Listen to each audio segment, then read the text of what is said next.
2 বছরের দীর্ঘ গর্ভধারণের পর অবশেষে প্রায় 200 কেজি ওজনের একটি ছোট্ট হাতি পৃথিবীতে জন্ম নেয়। কিন্তু আশ্চর্যের বিষয়, জন্মের পরই সে মায়ের আদর পায়নি, বরং পায় একটি ধাক্কা বা লাথি। কারণ জন্মের মুহূর্তেই মায়ের শরীর থেকে বের হওয়া রক্ত আর গর্ভজলের তীব্র গন্ধ আফ্রিকার বিশাল ঘাসভূমিতে ছড়িয়ে পড়ে। এই গন্ধ দূর থেকে শিকারী প্রাণীদের আকর্ষণ করতে পারে। তাই মা হাতির জন্য জরুরি ছিল শিশুটিকে দ্রুত দাঁড় করানো, যাতে পুরো দল সেখান থেকে সরে যেতে পারে। কিন্তু সদ্য জন্মানো হাতিটি খুবই দুর্বল ছিল। বারবার দাঁড়ানোর চেষ্টা করলেও সে পড়ে যাচ্ছিল। এই সময় হাতির দল তাদের সবচেয়ে বড় শক্তি দেখায়, ঐক্য।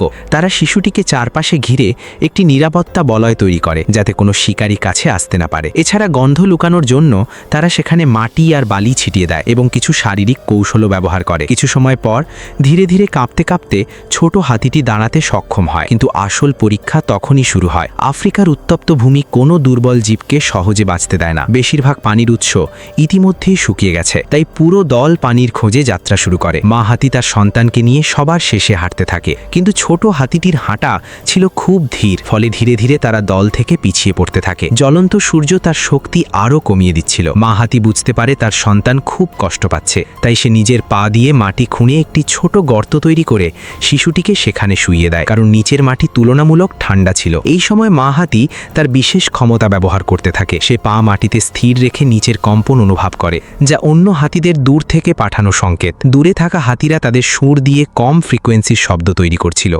যা মাটির মাধ্যমে বহু কিলোমিটার দূর পর্যন্ত পৌঁছে যাচ্ছিল। মা হাতি সেই কম্পন পা দিয়ে অনুভব করে, বুঝতে পারে কোন দিকে যেতে হবে। এছাড়াও হাতিরা দূরের বৃষ্টির শব্দও অনুভব করতে পারে এবং বুঝতে পারে কোথায় পানি পাওয়া যাবে। শেষ পর্যন্ত দীর্ঘ যাত্রার পর তারা পানির সন্ধান পায়। শুকনো মরুভূমির মতো পরিবেশে সেই ছোট জলাশয় ছিল জীবনের শেষ আশ্রয়। মা হাতি তার সন্তানকে নিয়ে ধীরে ধীরে সেখানে পৌঁছে যায়। ক্লান্ত, দুর্বল এবং পানিশূন্য শরীর নিয়ে ছোট হাতিটি শেষ পর্যন্ত পানির কাছে পৌঁছে যায় এবং এইভাবেই একটি নতুন জীবন আবার বেঁচে ওঠে আফ্রিকার কঠিন প্রকৃতির মাঝে।